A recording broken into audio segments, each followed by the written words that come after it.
መላእክት በሰማያት ጸጋን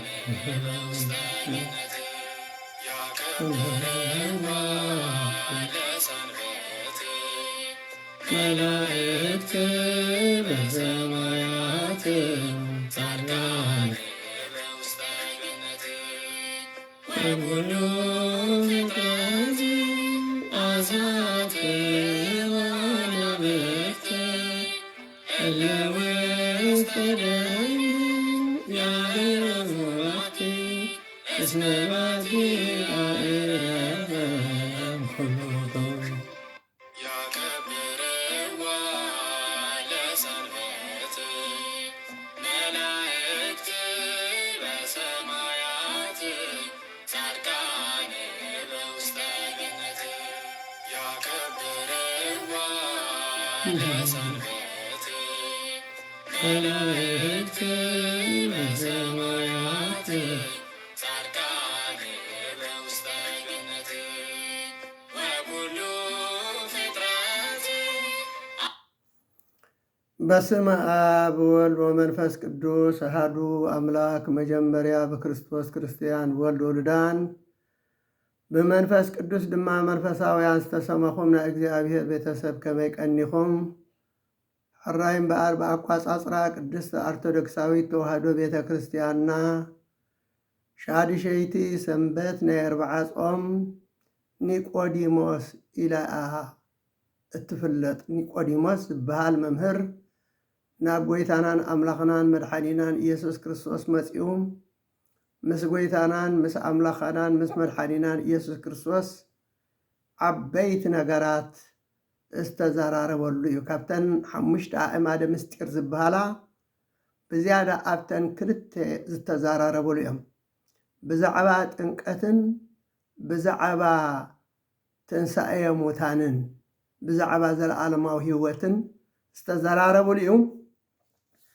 ሕራይ ናብኡ ከብለኩም ከምቲ ቅድሚ ሕጂ ንገብሮ ዝነበርና ዕለተ ሰንበት ኣብ 40 ጾም ካብ መዝሙር ሊቃውንቲ ዘብፅሕዎ ከምኡ ከዓ ካብ ጳውሎስ ካብ መልእኽቲ ሃዋርያት ሓደ ግብሪ ሃዋርያት ከምኡውን ካብ መዝሙር ዳዊት ሓደ ካብ ወንጌላት ካብቶም 4 እውን ሓደ ነቲ ዕለት ዝምጥን እዩ ኣብ ቅዳሴ ዝንበበልና እሞ ሕጂ ናብኡ ከኣቱ እየ መጀመርያ ጅምር በቶም ሊቃውንቲ ብዜማ ገሮም ዘብፅሕዎ ናይቲ ዕለት መዝሙር ከምብበልኩም እየ ንሳቶም ብዜማ ገሮም እዮም ዘብፅሕዎ ኣነ ግን ሕጂ ብዜማ ገረ ከብፅሖ ስለ ዘይክእል ከምብበልኩም ጥራይ ትርጉሙ ከዓ ክገልፀልኩም እየ መዝሙር ዘኒቆዲሞስ ሆረ ሃቤሁ ዘስሙ ኒቆዲሞስ ወይቤሎ ለኢየሱስ ረቢ ሊቅ ንሕነ نأمن بك كما أمهاب እግዚአብሔር መጻእከ كما تكون መምህረ أقوال أنبسا سكبك ونمك وأنسأني بتنسأيك سلام إبيالو يسوس لنيقوديموس أمن به كما أنا وأتو أجزاء لسنبت وهابي سلام يزبل ترجمو نيقوديموس اسمه ناب أخيدو ناب يسوس مالتيوم ليك ممهر نحنا بأخان أمننا برو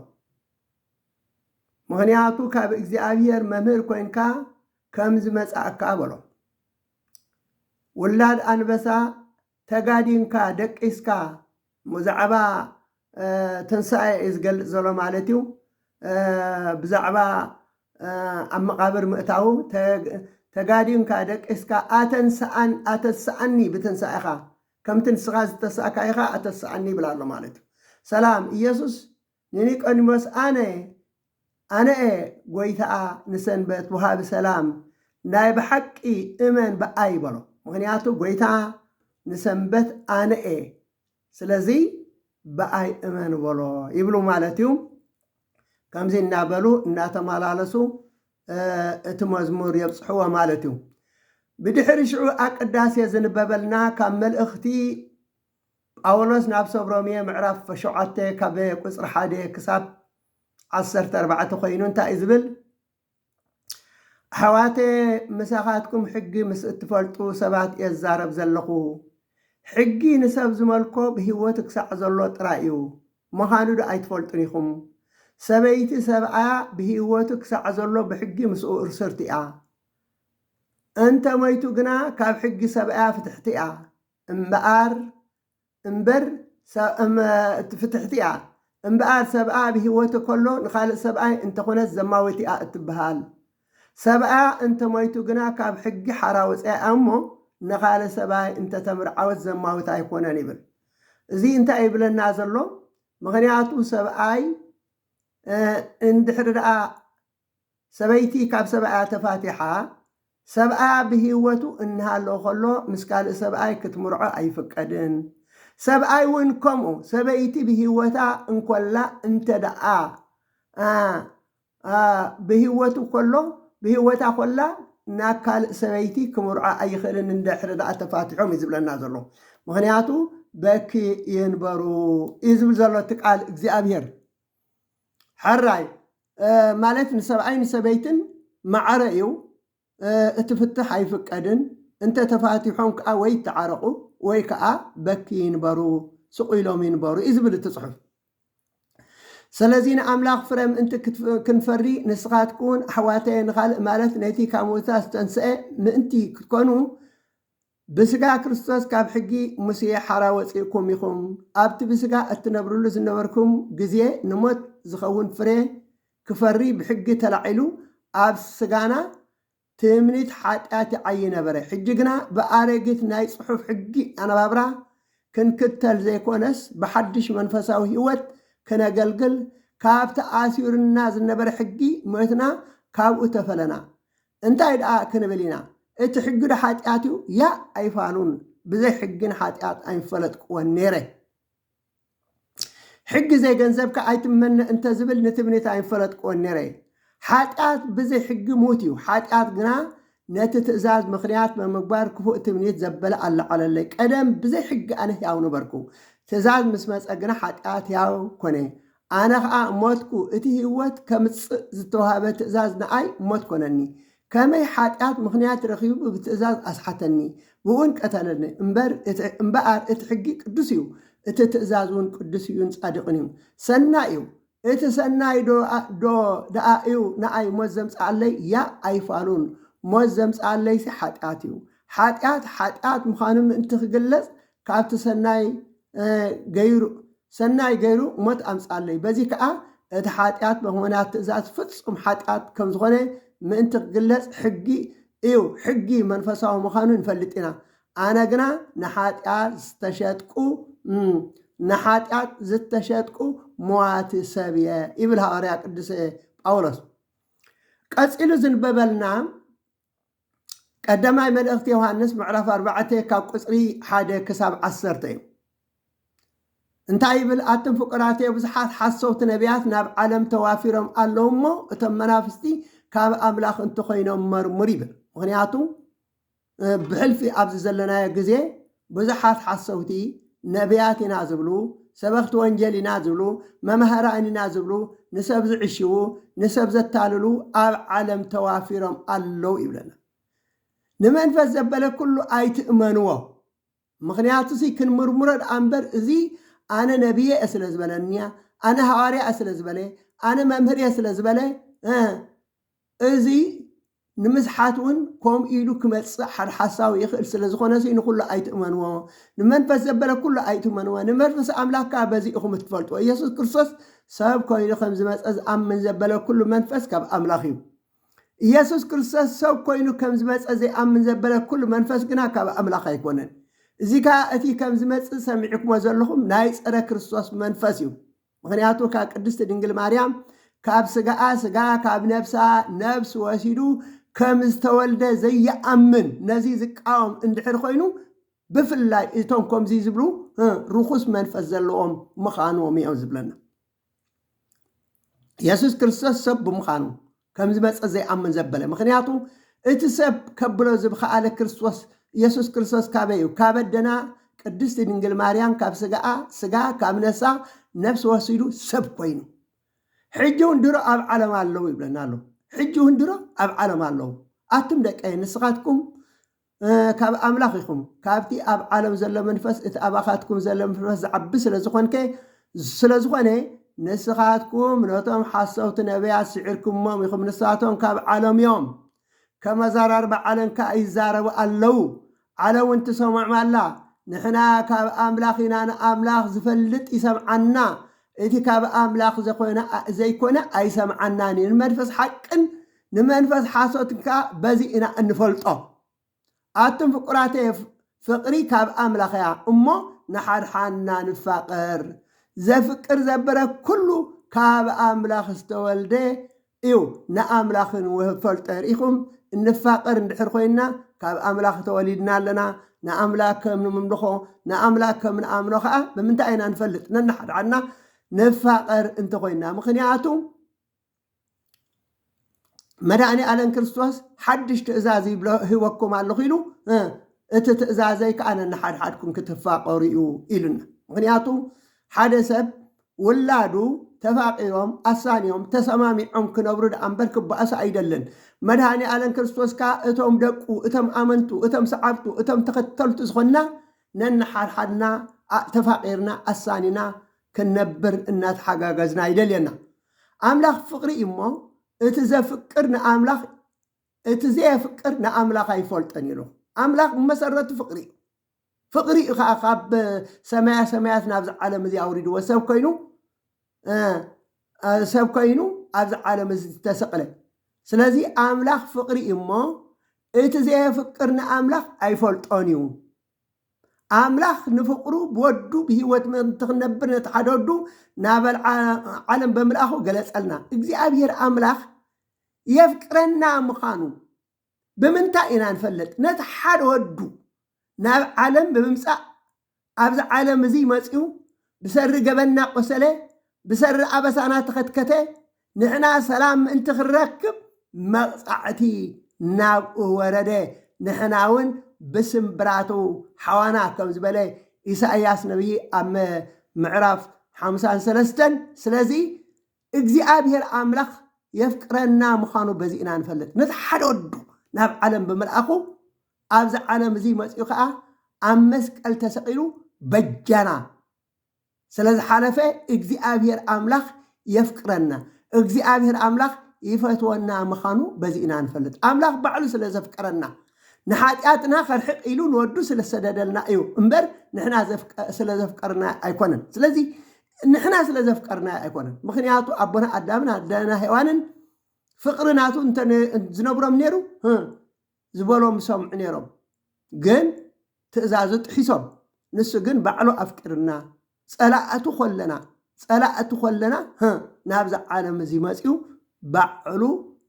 ኣብ ክንዳና በጅ ሓሊፉ ነቲ መርገምና ደምሲሱልና ማለት እዩ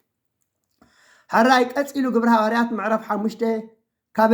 ቁፅሪ 34 ክሳዕ ፍጻሜ እዩ ዝንበብ እንተኾነ ገና ገማልኤል ዝስሙ ፈሪሳዊ መምህር ሕጊ ብኩሉ ህዝቢ ክቡር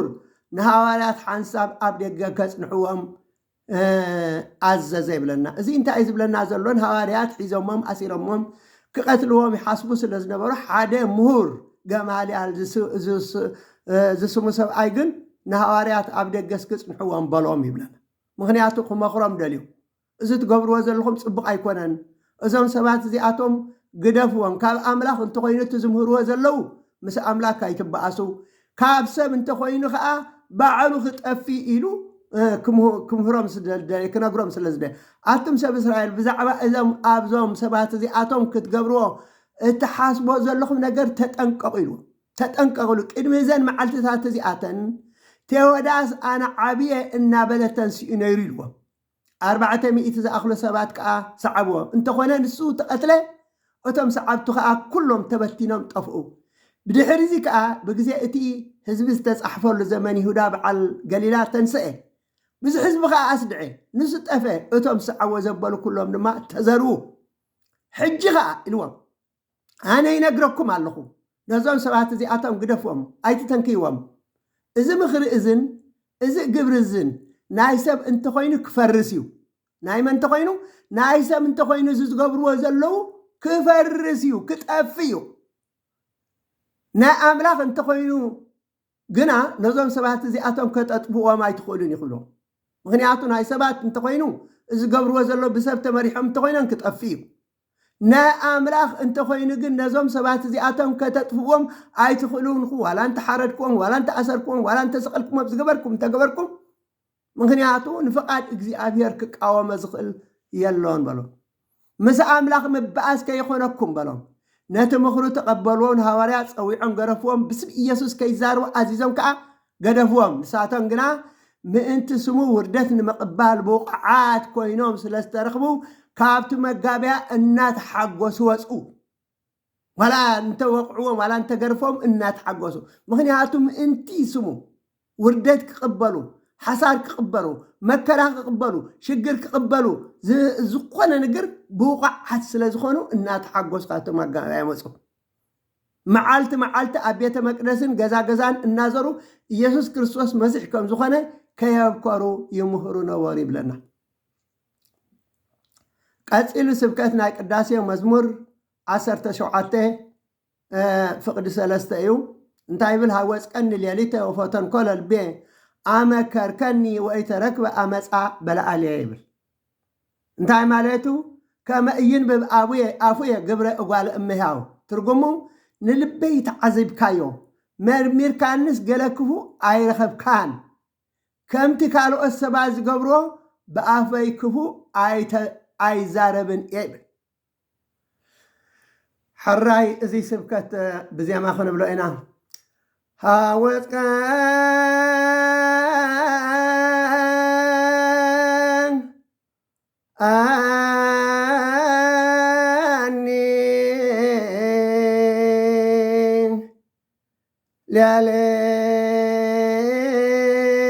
ሌሊተ ወፈተንኮ ለልብየ ኣመከርከኒ ወይተረክበ ኣመፃ በላእልየ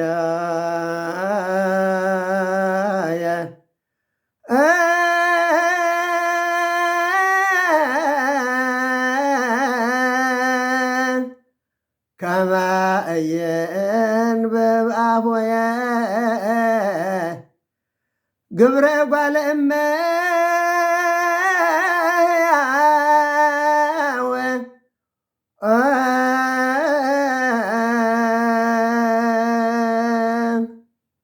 ንልበይ ተዓዚብካዮ መርሚርካንስ ገለ ክፉ ኣይረኸብካን ከምቲ ካልኦት ሰባት ዝገብሮ ብኣፈይ ክፉ ኣይዛረብን እየ ወንጀል ዮሃንስ ምዕራፍ 3 ካብ ቆፅሪ 1 ክሳብ 12 ልኦል እግዚኣብሔር ብኩሉ መንፈሳዊ በረኸት ንኩልና ይባርከናን ይቀድሰናና ቅድስት ቤተ ክርስቲያን ምእታውና ኩሉ ግዜ ብፍርሓትን ብምንቅጥቃጥን ምዘገልግልዎ በብግዚኡን በብሰዓትን ምዘመስግንዎ ቅዱሳን መላእክት ሕብረት ዘለዎ ይግበረና ለወን ኩል ሰዓን ዘለዓለም ዓለም ኣሜን ወእግዚኣብሔር ኣምላኽናን መድሓኒናን መፍቀሪ ሰብ ንቅዱሳን ደቀ መዛሙርትኻን ንንጹሃን ሃዋርያትካን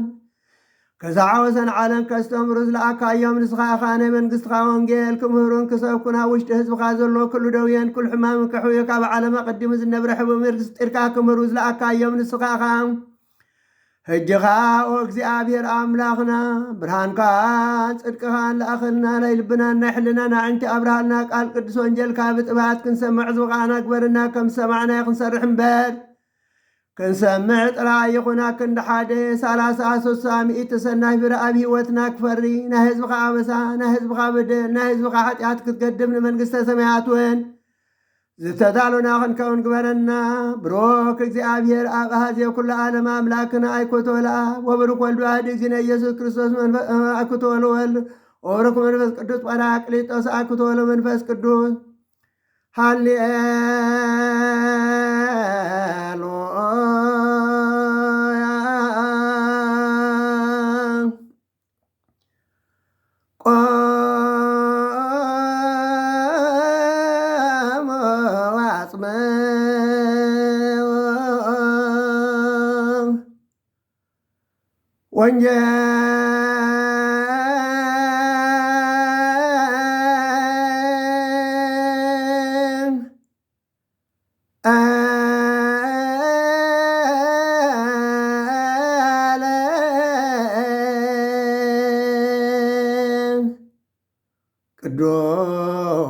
ቅዱስ ዜና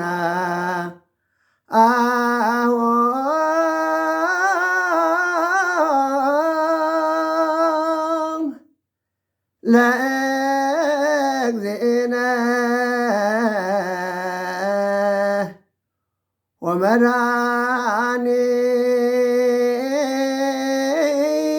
ወመድኃኒነ ኢየሱስ ክርስቶስ እግዚአብሔር ምስለ ኩልክሙ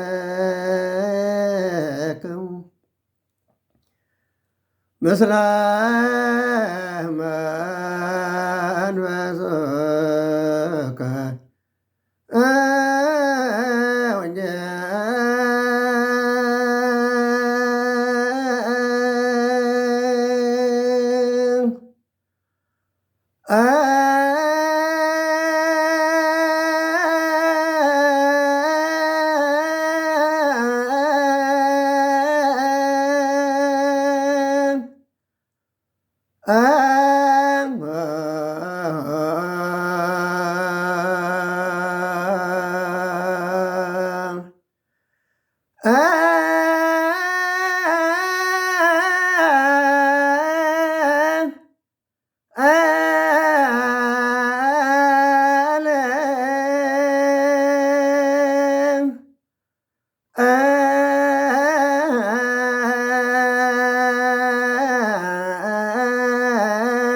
ቅዱስ ዘሰበከ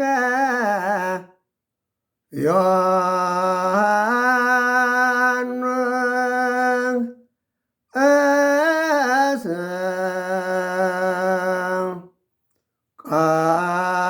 ቃለ ወልደ እግዚአብሔር ስብሐት ለከ ክርስቶስ እግዚእየ ወአምላክየ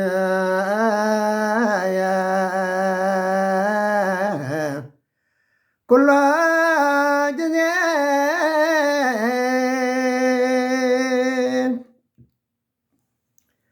ዝቃል ዘእግዚእነ አምላክ ነው መድኃኒነ ኢየሱስ ክርስቶስ ለክብረ መንግሥት ሎት ስብሐት ወትረ እስከ ለዓለመ ዓለም አሜን። ወንጌል ዮሐንስ ምዕራፍ 3 ካብ ቁፅሪ 1 ክሳብ 21 ሓደ ካብ ፈሪሳውያን ኒቆዲሞስ ዝስሙ ሰብኣይ ሓለቃ ኣይሁድ ነበረ። ንሱ ብለይቲ ናብ ኢየሱስ መፂኡ መምህር ብዘይካእቲ ኣምላኽ ምስኡ ዝኾነ ሰብ ነዚ ንስኻ እትገብሮ ዘለኻ ተኣምራት ክገብር ዝኽእል ሓደ እኳ የልቦን እሞ ንስኻ መምህር ኮንካ ካብ ኣምላክ ከም ዝመጻእካ ንፈልጥ ኢና በሎ። ኢየሱስ ድማ ሰብ ካልኣይ ግዜ እንተዘይተወልደ ንመንግሥቲ ኣምላክ ክሪኣ ከቶ ከም ዘይኽእል ብሓቂ ይብለካ ኣለኹ በሎ ኢሉ መለሰሉ።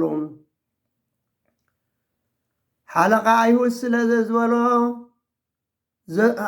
ኣይሁድ ዝበሎ ብሃብቲ ብመምህር ብሽመት እዩ። ብለይቲ ምምፅኡ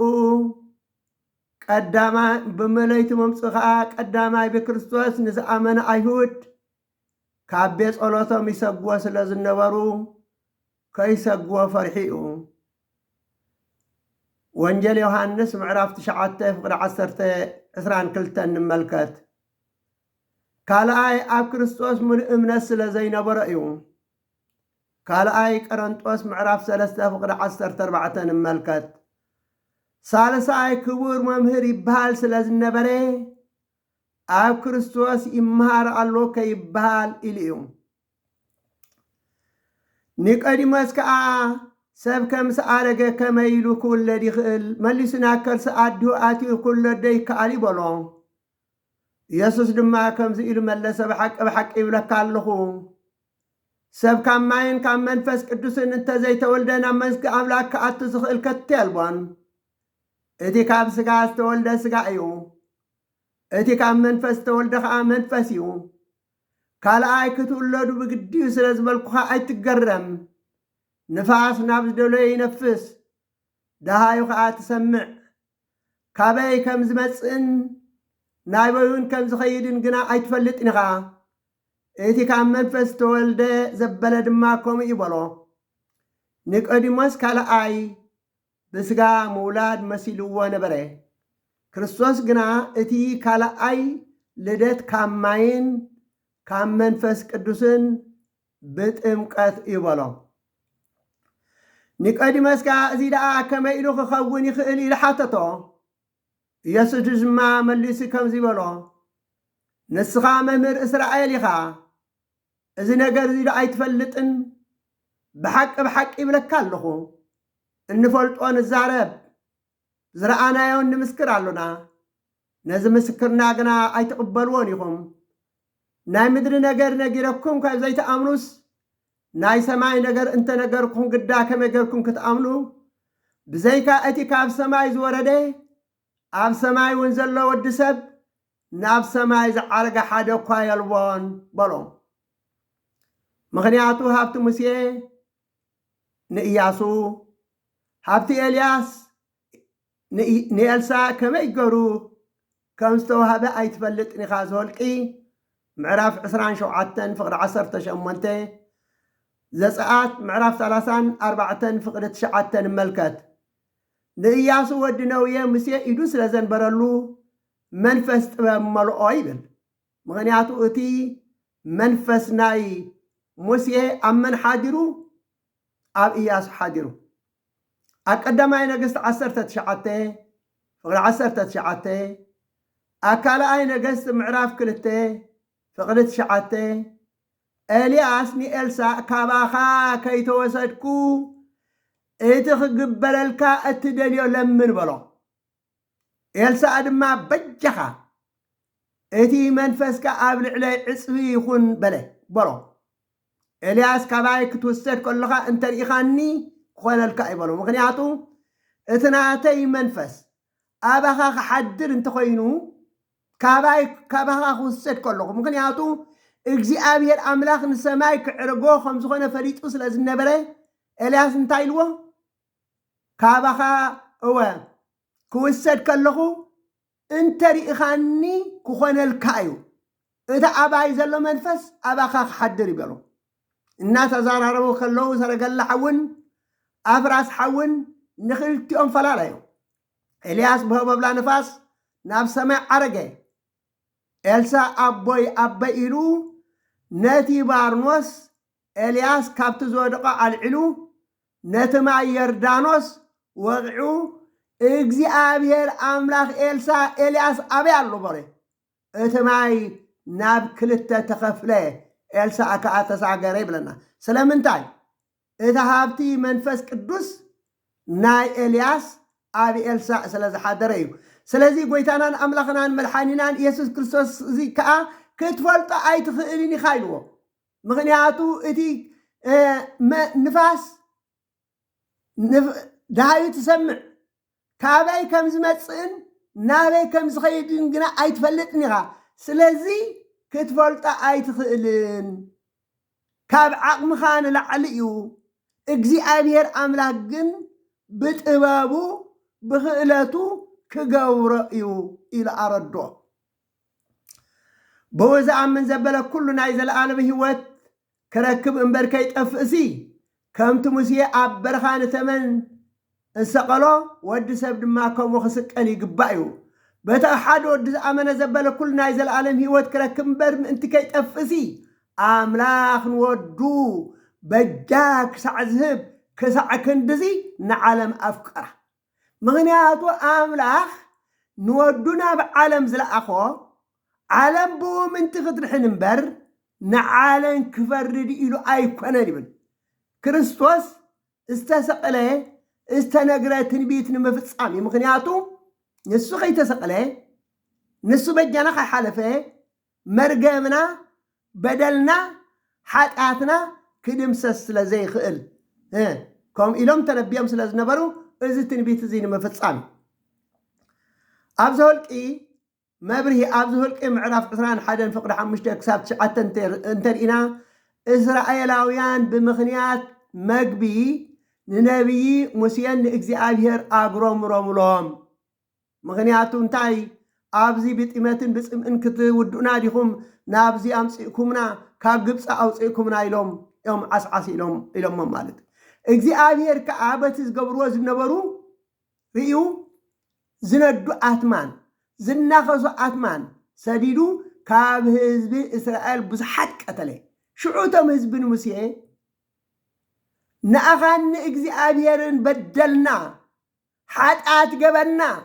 حجي نظام آتمان أرحقلنا نإكزيابير كرحقلنا نإكزيابير لمن النابلو مسيح انتم لمنه إكزيابير كاب أسرازي تمن سريحكا أبالاس الله بثمن تنخسنتي تمن أسرازي مستأمتك حوئي برو مسيح كم إكزيابير زبالو قبله بثمن تنخس زبالك كله نابتي أبالاس تسقل تمن مستأمته يحونا بره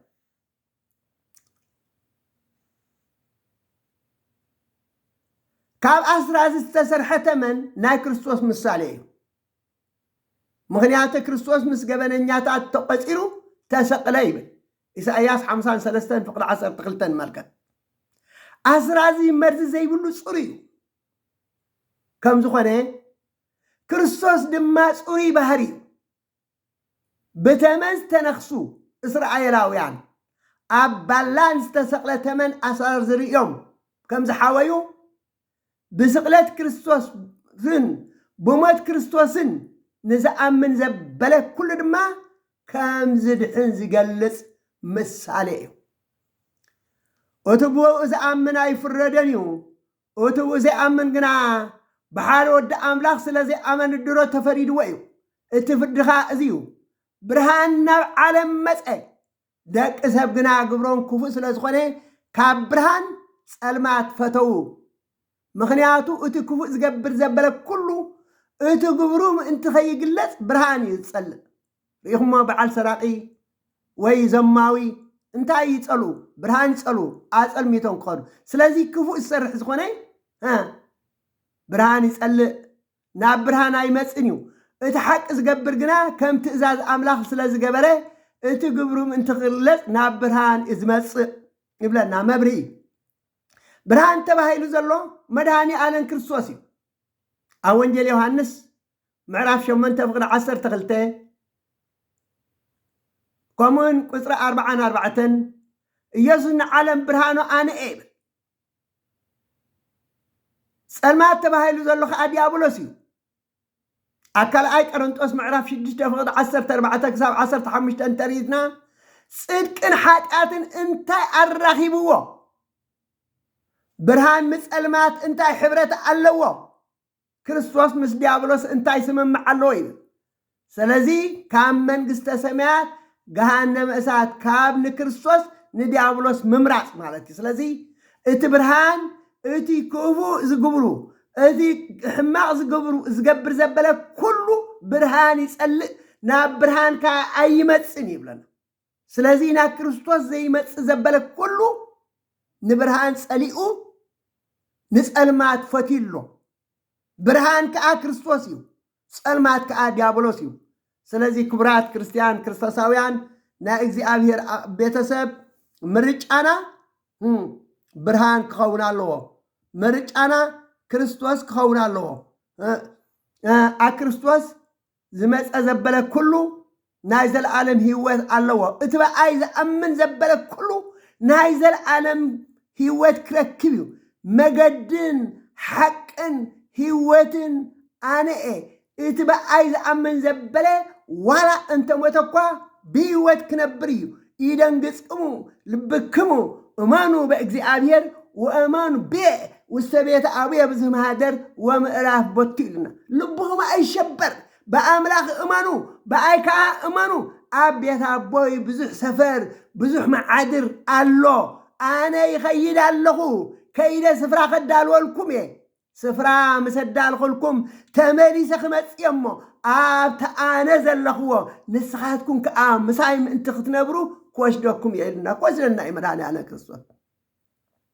دك عدوم القدسان سدرا بيت أملاك كوينا نزل ألم هيوان كوينا كنبر سلازي قبرس المات كابانا دربينا أصفار برهان نلبس نكرستوس نلبسو نكرستوس نأمنو نكرستوس نكتلو نكرستوس نسعبو بيتي كيدو زبالنا بأخن كيد يقبأنا إما زيك نقبر اقزي آبير أملاخي حق زنا سأني لكم سلسة معكم من يمسكن سقاب ويتانان أملاخنان مدحانينان يسو كريستوسن فقر أملاخن حبرت منفس قدسن مسكولاتنا يكون سبعات لأقزي آبير ولا ولادتو دنجل ولا مسكالو كبور آمين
أزمات وانا بكت إلا